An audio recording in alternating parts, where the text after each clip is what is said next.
Bom, gente, bom dia. Estamos aqui. Meu nome é Miquela Reis, em mais um episódio do E Agora Jung. E hoje a gente vai falar sobre a sexualidade e pornografia na adolescência. Dois temas que a gente está unindo, e os dois são extremamente complexos. E para a gente entrar nessa temática, trouxe duas pessoas super especialistas, gente, incríveis, assim, não teriam pessoas melhores para falar sobre o tema que a gente vai discutir hoje.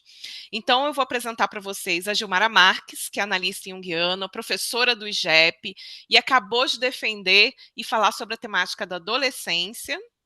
Bom dia, Gil. Bom dia, Michela, bom dia, Ive.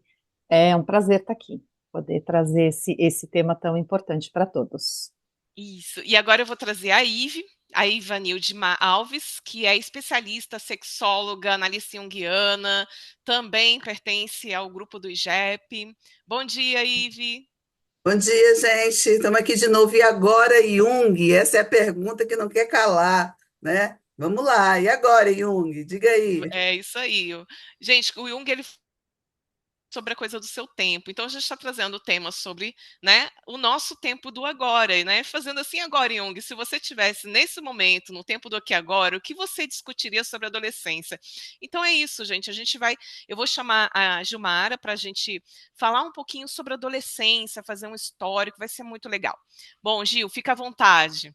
Tá bom, meninas, então vamos lá. Um prazer estar falando sobre esse tema. Acho que ela é um tema tão rico, tão amplo, tão importante, e eu observo a adolescência como uma fase tão negligenciada, né?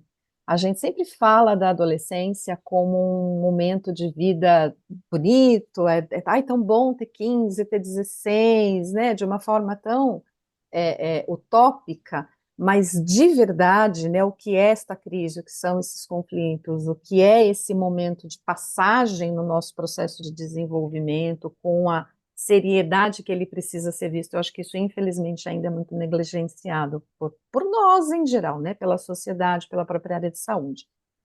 Mas a adolescência, né? Jung não acredita, ele não acredita, não, perdão. Jung ele não postula assim um estudo específico de etapa por etapa, como por exemplo fez Freud, fez Erikson. Ele acredita no desenvolvimento da personalidade. E a adolescência é uma fase do nosso desenvolvimento de consciência, do caminho da nossa individuação, né? E ele entende, eu vou até me trazer aqui para vocês uma fala do próprio Jung, que eu acho que é uma fala que explica assim muito da adolescência. Essa fala dele está no livro A Natureza da Psique, o 8/2. Está lá no parágrafo 756. É claro que eu não decorei, eu vou ler, tá, gente? Isso está na minha no meu trabalho, mas acho que é uma frase importantíssima para a gente entender como Jung vê esse estágio, né? Então ele começa assim: olha, no estágio infantil da consciência ainda não há problemas. Nada depende do sujeito, porque a própria criança ainda depende inteiramente dos pais. Então é aquilo que a gente sempre ouve, sempre vai ler nas obras junguianas. A criança está mergulhada no inconsciente dos pais. É como se não tivesse nascido ainda inteiramente, mas se achasse na atmosfera dos pais. E aqui que eu acho que é sensacional. Nascimento psíquico e com ele a diferenciação consciente em relação aos pais só ocorrem na puberdade com a irrupção da sexualidade. Eu sei que esse é um tema que a Ivy vai trazer, mas quem disse que Jung não fala de sexualidade, né, Ivy? Ele fala assim: a mudança fisiológica é acompanhada de uma revolução espiritual. Tem um self por trás desse processo de desenvolvimento, né? Trazendo a sua necessidade de vir à luz, né? A sua necessidade de se realizar. E esse é o momento e é o processo de individuação que a crise da adolescência já começa ali a se configurar. Várias manifestações corporais acentuam de tal maneira o eu que esse frequentemente se impõe desmedidamente. Então, traz aí a questão dessa impulsividade desse jovem, não sabe o que fazer com tanta modificação que está acontecendo. Daí o nome que se dá a esta fase, os anos difíceis da adolescência. Então, só repetindo, isso está no Natureza da Psique, no parágrafo 756, né? Então, Jung ele trata de uma forma muito recortada toda na sua obra do que é esta fase do desenvolvimento. E que recortes eu trouxe aqui para a gente pensar nesse momento dos jovens, né? A formação da identidade. Quem eu devo ser? como eu devo ser, aquilo tudo que eu vinha aprendendo, absorvendo na família, no social, o que que aquilo de verdade tem que conversa comigo, né? E um dos autores também que eu estudei bastante, Richard Frankel, ele fala do luto. Algumas coisas que eu aprendi, que eu desenvolvi, que durante todo esse meu processo de crescimento na minha família, talvez não me sirvam mais. Eu vou ter que deixar para trás a criança que eu fui, eu já estou deixando, quer eu queira, quer não, porque é um processo natural, é um processo de impulso para a vida. Eu vou deixar para trás os meus pais da infância, né? Então, aquele pai, aquela mãe que sempre me defendia, que passava ali o remedinho no machucado, que ficava me aconchegando ali para dormir, eu não vou ter mais, e talvez eu nem queira mais ter também. E isso é um conflito grande, porque eu não deixo de amar o pai e a mãe, mas eu preciso brigar com essas figuras, né? Porque são figuras que não cumprem mais aquele papel da infância. Eu também, enquanto adolescente, preciso do pai do adolescente, que é esse pai que vai ajudar a dar contorno, né? Que vai ajudar a dar contenção para esse momento que eu estou vivendo, nem proteger demais e nem abandonar, né? Que não é fácil também para os pais entenderem qual é a dimensão, qual é o limiar entre essas duas condições que esse jovem precisa. Então, tem o luto do jovem, mas também tem o luto dos pais, porque eles também não têm mais uma criança, eles não têm mais ali um ser perto deles que dependa deles de uma forma em que eu sou a supermãe, abraço e faço tudo por você. Esse jovem precisa ir para a vida, né? E nisso a gente vive hoje uma extensão da infância. Então, essa infância se prolonga porque essa criança não quer sair desse colo, esse pai e essa mãe também acham que tem que super proteger. A gente tem essa adolescência estendida até os 25 anos de idade, às vezes, porque esse jovem não experimentou a vida como ele precisava experimentar e não tem coragem de sair para o mundo, né? Então, isso é um dilema do espírito da nossa época, como você bem disse, né, Mil? O que que Jung falaria hoje desse processo tão complicado, né, que se vive dentro das casas? Nessa fase, a gente tem também a formação da persona, como a gente está trazendo aqui essa visão de que tem uma consciência se formando, junto à formação dessa consciência, a formação desse ego, tem uma personalidade que vai se estruturando, e essa persona vem para ajudar esse jovem a se adaptar a esse meio. Então, quando ele sai desse núcleo familiar, ele não fica só, ele precisa achar um novo núcleo. Esse núcleo são os amigos, é a turma, e que por muitas vezes vai replicar até o modelo da família. É muito comum, até certo ponto, nada é generalizado e nada é regra, mas é muito comum que esse jovem às vezes encontre um grupo de amigos que repliquem padrões, modelos, estilos que ele está habituado na família, né? Às vezes ele vai até na via contrária, porque na autoafirmação, nesse processo da identidade, ele precisa contrapor aquele ponto. Então, aquele jovem super comportado vira um menino mais rebelde, mais difícil. Só que o que está acontecendo? Esse mundo violento, esse movimento tão difícil de adaptação que esse jovem percebe, ele está se enclausurando. Ele está ficando dentro de casa, ele está ficando mais no seu mundo interno, nesse lugar aqui de internet, de celular e de tela. E esses amigos, eles acabam sendo esses amigos também virtuais. Ele acaba passando para o virtual um tanto do que ele deveria ter naquilo que se refere às relações, porque são as relações que vão ajudar esse jovem a ter parâmetro, né? Até onde eu posso, até onde eu não posso, junto com esta família, desde que bem organizada, com uma dinâmica bem organizada, até onde eu consigo ir, até onde eu posso passar do limite, até onde eu não posso, e ele vai perdendo isso à medida em que ele vai se lançando num grupo que é um grupo virtual. Autores atuais falam muito de um movimento que acontece com esse jovem, que é o movimento da solidão. Ao mesmo tempo que você está em grupo, ao mesmo tempo que você está um número de pessoas, eu tenho tantos amigos, tantos curtiram, tantos não curtiram, e isso cria assim um nível de ansiedade absurdo, porque eu coloquei uma foto e ninguém viu, Eu coloquei que eu estava na festa tal e ninguém curtiu e ninguém comentou, ou se tem um comentário que é negativo, aquilo é destrutivo, esse jovem acha que o mundo dele acabou, né? Ao mesmo tempo que ele está nesse universo, ele está se sentindo sozinho, porque de verdade ele não tem ninguém perto.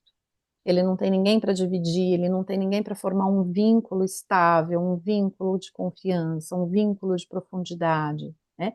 Então, o dilema social hoje para esse jovem encarar esses momentos de vida eles são muito, muito delicados, são muito complicados, né? Passado essa fase, essa mudança de fase, eram marcadas por ritos, né? Estou falando de passado muito passado, né? Não estou falando de 40 anos atrás, não, estou falando bem de passado. História, né? Grécia antiga, né? Nossas civilizações originais, esses jovens passavam por ritos de iniciação. Esses ritos de iniciação marcavam esse processo de mudança e normalmente eram ritos coletivos, né? Mas meninos, a gente está numa sociedade patriarcal e ela já era patriarcal desde Grécia, Roma para cá. E esses meninos eram lançados em desafios muito, às vezes até perigosos, né? Só que o que acontecia? O rito era coletivo, então você tinha todo o meio pronto para receber esse jovem nesse rito. Você normalmente tinha um mentor que cuidava de preparar esse jovem pré, durante e depois do rito, né? E acolhia esse jovem já nesta mudança de fase. Hoje, como isto é arquetípico, o jovem se lança, mas se lança sem a proteção do coletivo, tem uma orientação pré, durante e posterior, e ele lida sozinho com qualquer que seja a consequência. É uma solidão psíquica, ele está cercado, mas é uma solidão psíquica, ele não tem com quem fazer essa troca, né? E isso vem se dando muito por meio desse lugar da internet que eu estava falando aqui. Então, as figuras significativas deles hoje, quem são, né? Os YouTubers, os influencers, que são as carreiras até sonhada por muitos deles, porque entendem que o estudo é pouco, o dinheiro é muito, a coisa é rápida, a coisa é fácil, né? Tem ainda um pensamento mágico, um pensamento muito simplório de que as coisas vão se resolver de um jeito muito fácil, é natural da idade, mas tem também um reforço desse pensamento por esse modelo que a gente encontra hoje na nossa sociedade, né? E eu acho que aqui a gente tem uma questão junto a todo esse processo, né? Que é uma questão de um corpo em desenvolvimento, né? Esse Sim. psíquico segue, esse psíquico vai evoluindo e a gente não pode, né? Eu sei que todas aqui temos um conhecimento bacana também da psicossomática, né, Mi? A gente não pode dissociar esse processo de desenvolvimento psíquico desse corpo que está formando essa persona e que está formando essa identidade, né? Sim. E lembrando que o adolescente usa muito um corpo para fazer esse distanciamento dos pais, né? É a hora que ele começa a marcar o corpo, né? Com símbolos, com tatuagens, com piercings, com cabelos diferentes, né? Eles começam a. É aquela coisa do bando. Quando você vê o bando, ele tá todo igual. Eles andam muito parecidinhos, né? Parece, é bem interessante. E a gente fez isso na nossa época, porque a gente não lembra mais.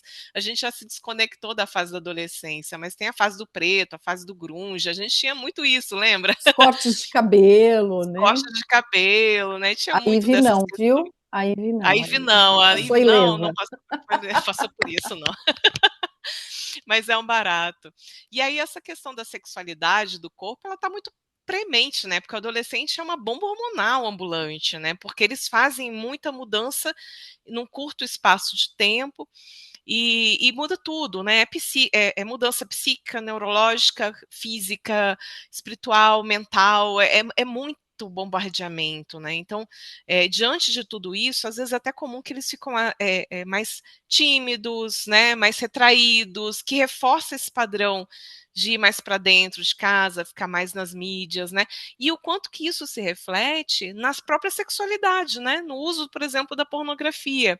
E aí, para falar um pouquinho disso, a gente traz a Ive, que é super especializada no assunto. Vai lá, Ive, conta um pouquinho para Né? gente. Não é bem assim, não. Mas, gente, vocês estavam falando da adolescência, a minha adolescência foi dentro de uma escola técnica de enfermagem, por isso que eu estou falando que eu não passei por esse ritual, né? Eu estava estudando, gente, é isso, é esse o caso. Por isso que hoje, né, eu tenho aqui um pouquinho de poela, mas eu não tô aqui para falar de mim. Essa questão da pornografia é muito interessante porque ela está muito agora na nossa época. Falando em Jung, a gente pode trazer essa história do espírito da época para cá. Porque a partir, né, vamos colocar, a partir da pandemia, em que estava todo mundo preso nas suas casas e nas suas telinhas, e essa dificuldade de sair para o mundo trouxe muito mais essa consciência pornográfica, essa consciência de imagem, porque a pornografia vem de imagens, né? Você tem imagens sobre aquilo e você acaba pegando essa sua sombra, porque, gente, sexo sempre foi proibido. A coisa sempre foi resolvida dentro dos quartos, né? E a gente lembra de Foucault quando ele dizia isso: tudo que tem que ser discutido a respeito disso fica dentro dos quartos. E isso não passava. Então, o que era feito com esses desejos e essas coisas que é normal do desenvolvimento? Quando a gente fala em desenvolvimento de corpo, que a Miquela e a Gilmara falaram, a gente entende que, junto com isso, existe também o desenvolvimento sexual, o desenvolvimento dessa sexualidade que tem tudo a ver. Não é só o corpo que vai. O que você vai fazer com suas fantasias, com suas imagens, com seus desejos? Isso também vai junto. Só que, para nós, hoje a gente fala um pouquinho mais, mas algum tempo atrás, não se podia nem tocar no assunto. E hoje a gente ainda fala, se a gente fala alguma palavra relacionada à questão sexual, as pessoas ficam taciturnas, com medo, porque ainda tem, né, essa zona do pecado, não pode sair disso. E aí o que tem acontecido hoje? Uma explosão de pessoas com comportamentos sexuais com dificuldade, chegam à clínica com alguns problemas. Eu não gosto muito de falar problema, eu prefiro dizer dificuldade, que dificuldade se resolve rápido, e a gente tem que lidar com isso. Né? E eles nem sabem como foi que chegaram a isso, porque assim, na adolescência se começa com essas imagens. Aonde o adolescente vai encontrar essas imagens? Na internet ou qualquer outra coisa. Existe um comportamento masturbatório. E o que o masturbador faz? É ele que tem o poder na mão, é ele que delega o seu poder e o seu tempo. E falando em adolescente, né, nas escolas a gente via muito, a gente ficava de olho nos meninos no banheiro, porque eles se encontravam e eles tinham aquela história de saber quem é que ejaculava mais longe ou mais rápido. Então, às vezes, a gente olhava no banheiro, na hora que você via muita coisa, eles estavam lá vendo quem é que ejaculava mais rápido. Esse tipo de comportamento masturbatório mais rápido pode também, na fase adulta, trazer uma questão, né, de dificuldade com a outra pessoa. E Jung sempre fala, né? Falou muito pouco, mas falou bem. E quando ele fala nessa questão sexual, ele sempre diz, né? Ele dizia, não importa o que se faz, mas como faz. Se é por amor, tá tudo certo.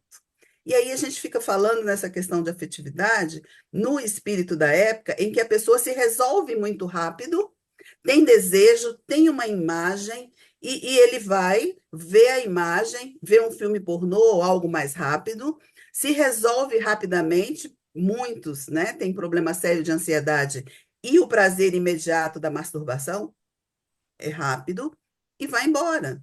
Quando encontra mais tarde uma parceira, um parceiro, alguém para dividir esse desejo, tem um comportamento sexual com dificuldade. E aí chega a clínica. E aí a gente pergunta: e agora, Jung? O que a gente vai fazer com toda essa explosão dessa pornografia que está acontecendo agora? E vem a questão do poder, né? Eu posso, eu controlo. Poder e controle, a gente sabe que isso é sombra do amor, né? Então, gente, olha, tá muito complicado. Na semana passada, trazendo algo bem atual, teve uma pessoa que me fez uma pergunta na minha página no Instagram. Ele pergunta: eu gosto de me masturbar todos os dias. A minha esposa está completamente chateada com isso, porque acha que eu não a amo mais. Mas eu gosto de continuar com esse comportamento, porque é algo de mim para mim. Aí eu falei, bom. Aí eu fui responder, né, a pessoa. Eu disse, se isso tá bom para você e não está atrapalhando a sua relação, porque eu sou terapeuta sexual e de casal, né? E eu recebo muitos casais com essa dificuldade, de que o marido está se masturbando e a esposa se sente menos desejada. Então, assim, se não está atrapalhando e está bem para você, tá tudo bem. Mas a gente sabe que quando a pessoa já lança a pergunta e já pede uma ajuda, é porque já tem uma dificuldade. Isso a gente lê nas entrelinhas, né? Mas aí eu fico com a pergunta, né? E agora, Jung? O que que a gente vai fazer com esses masturbadores compulsivos que estão chegando nas nossas clínicas, funcionando através da telinha e através da questão da pornografia? E agora está todo mundo falando sobre isso. Eu até recomendo o videozinho do Drauzio Varela, que ele fala um pouco sobre isso e ele fala sobre o vício da pornografia. E agora, Jung? Sim, é bem interessante você trazer essa fala, né? Tem estudos que mostram que, inclusive, afeta, né, as conexões, as relações. E a gente também tem que pensar, que eu acho que é um tema interessante a gente trazer aqui para o diálogo, é o que eles estão vendo, né? Que tipo de sexualidade esse adolescente está absorvendo nos sites pornográficos, porque ali tem de tudo. E aí, quando você pensa ali, tem violência, né? Qual é a forma de se relacionar que acontece ali? Né? Ou seja, é uma coisa totalmente fake, totalmente produzida, não é vida real, né? Já é uma desconexão de uma sexualidade de verdade, porque na pornografia o adolescente realmente acha, qualquer pessoa acha, que o ato é contínuo, mas não. Né? São cenas produzidas, é tudo produção, gente, é filme, a pessoa produz. Então a pessoa fica achando que aquilo é vida real e vai tentar levar isso para a vida com o parceiro ou com a parceira, seja independente do tipo de sexualidade, né, se é heterossexual, se é homossexual, o tipo de relação afetiva sexual que a pessoa tenha, ela vai tentar reproduzir isso nas relações, né, e o quanto que isso, às vezes, o parceiro não vai estar preparado para isso, para se conectar dessa forma, porque aquilo que se mostra lá na imagem não necessariamente é a realidade é construção, relação é construção, né. Gil, você quer falar um pouquinho mais sobre isso? Uma coisa que me ocorre aqui, né, trazendo da tua fala, da fala da Ive, né, o que que é normal e o que que é patológico, né? Até onde, eu acho que isso é uma reflexão para que a gente faça importante, né? Isso que você está falando para esse corpo jovem, que é um corpo inseguro, que é um corpo que não está com a sua formação completa. O jovem, porque né, nada é ao acaso, né? Os adereços que a gente brincou agora há pouco, né, da adolescência, a roupa preta, ele está fazendo o quê, de alguma forma? É uma defesa, né? É um corpo que eu não sei se esse jovem de verdade quer mostrar, porque tem vergonha, né? De repente, menina, gente, às vezes com 12, com 13 anos, já tem um corpo de mulher e não sabe lidar com aquilo, né? Às vezes o desenvolvimento feminino ele é mais acelerado, né, do que o desenvolvimento masculino, e os atributos femininos eles aparecem, né, com mais precocidade do que nos meninos, né? E como que se lida com uma mulher, né, visualmente uma mulher, mas com o psíquico de 13 anos, de 14 anos, tão ainda em formação, tão insípido, né? Então, assim, tem uma fragilidade de alma ali num corpo que parece um corpo pronto e que começa a lidar com essas imagens que você está trazendo, me distorcidas, com essas informações incompletas, né? Sem ter com quem trocar do tipo, nossa, vi uma coisa X por conta dos tabus, né, Ive? Eu vi uma cena X, aquilo é isso mesmo, isso é certo, isso é errado, isso é bom, isso é ruim, isso tem sentido, isso não tem, e vai se formando que tipo de fantasma atrás? Junto com isso, isso entra num lugar, como a Ivy trouxe aí, do alto prazer. Se a pessoa passa a vivenciar apenas isso em termos da sexualidade, entra nesse lugar viciante, e como que o cara sai dessa?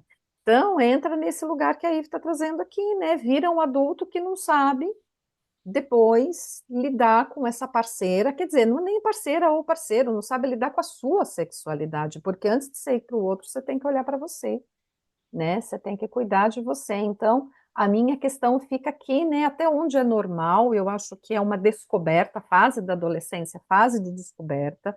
Acho que ter contato com imagens faz parte do processo de conhecimento e de descoberta, mas quando que isso passa desse limite, né? Desse limite do ok, do aceitável? Quando que essas descobertas também não trazem uma imagem de que um corpo ele é usável, né?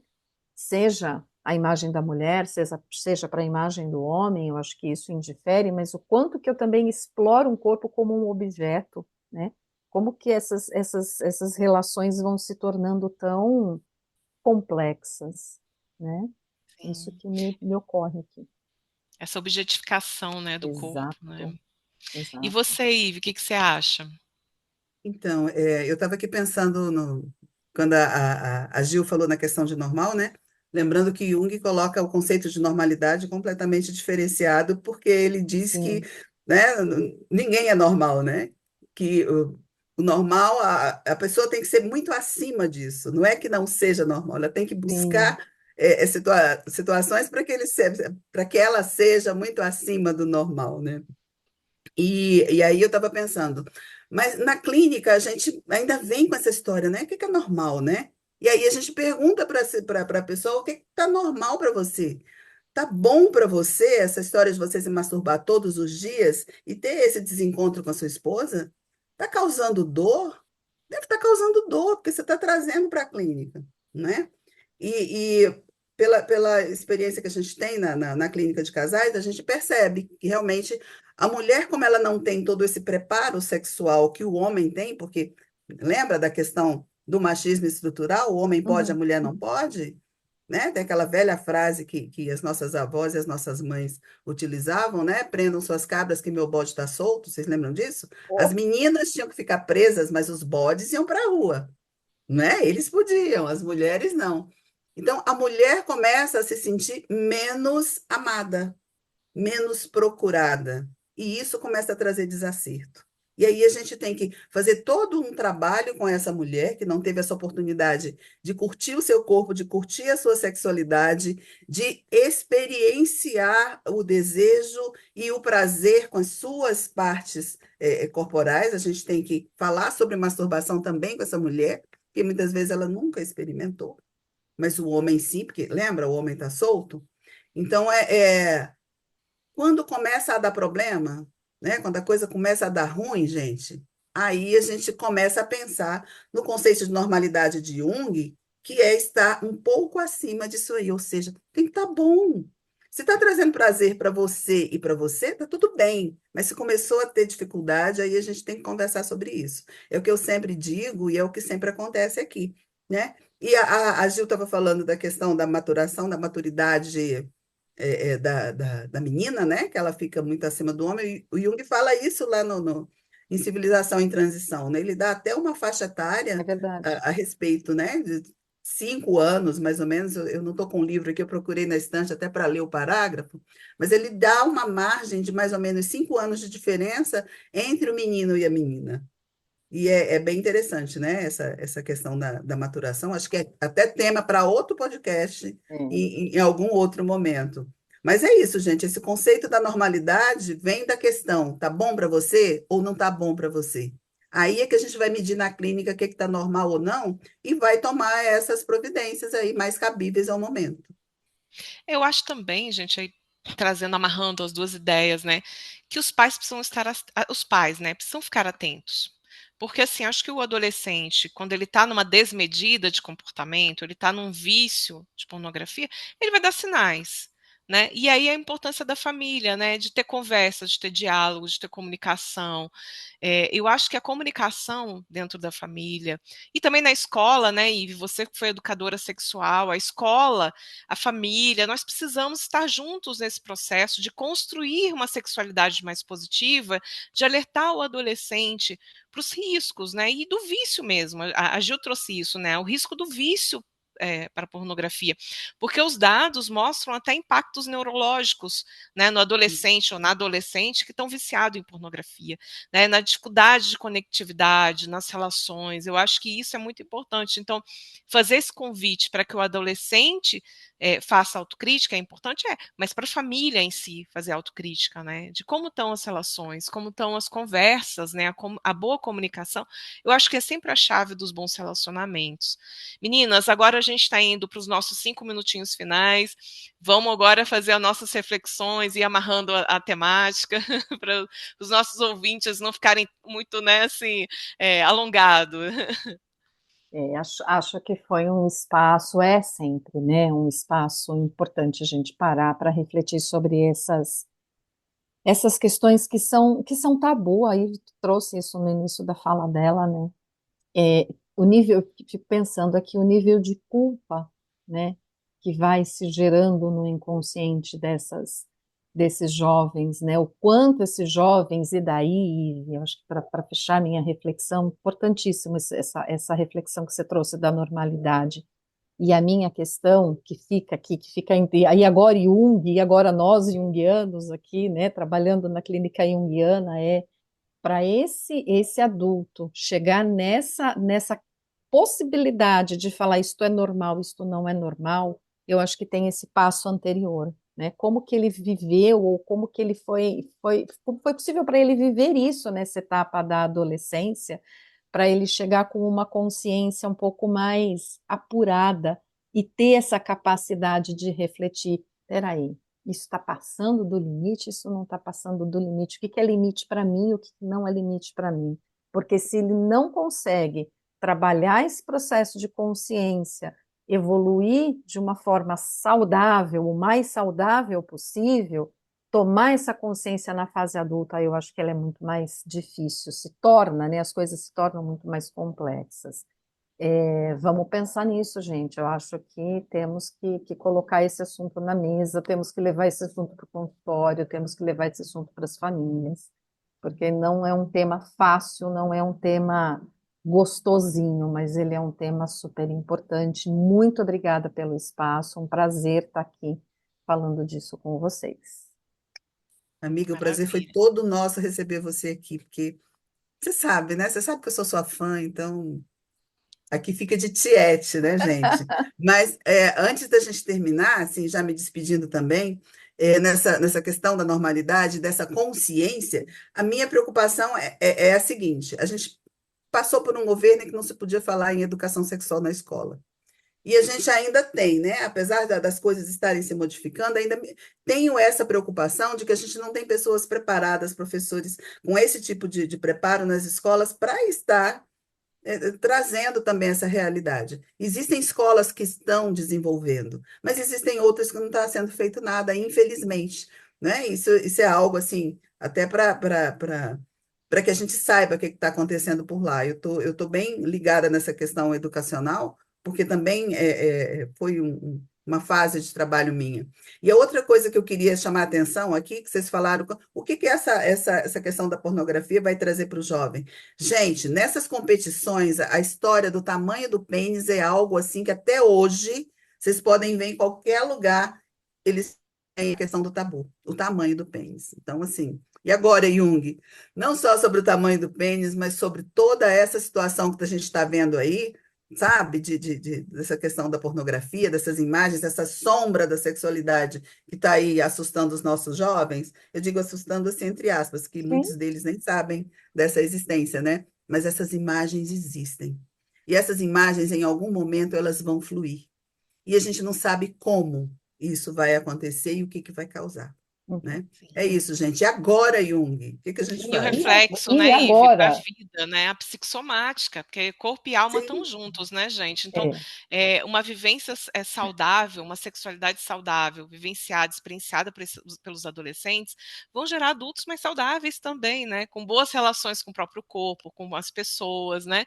Então, a tendência é termos mais saúde. E eu acho que, amarrando aqui, a gente encerrando, isso que a Ivy falou, que a Gil falou, é importantíssimo ser levado para as escolas, para as famílias. Então, a gente precisa discutir, sim, o machismo estrutural, porque eu acho que a sexualidade e o machismo estão muito, né, entremeados.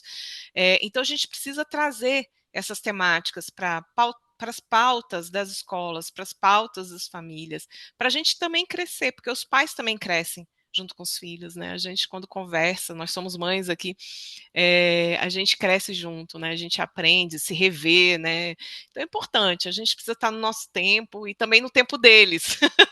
Porque quem tem mãe tem filho, né? Quem é mãe, quem é pai, a gente precisa se atualizar, que o tempo é outro, né? O nosso tempo era muito mais reprimido, as coisas eram mais complexas, né? Então a gente precisa trazer para o tempo do agora, né? E trazer para a discussão e para a pauta. Gente, muito obrigado pelo podcast, pela participação. Tenho certeza que as pessoas que estão ouvindo vão gostar, vão refletir, quem sabe elaborar mais coisas a respeito, e a gente traz para o Jung, né, Jung? Vamos trazer agora para o nosso tempo. O que a gente faz com isso, né? Como que a gente trabalha a sexualidade aí dos adolescentes, a adolescência em si, que é um período bem complexo.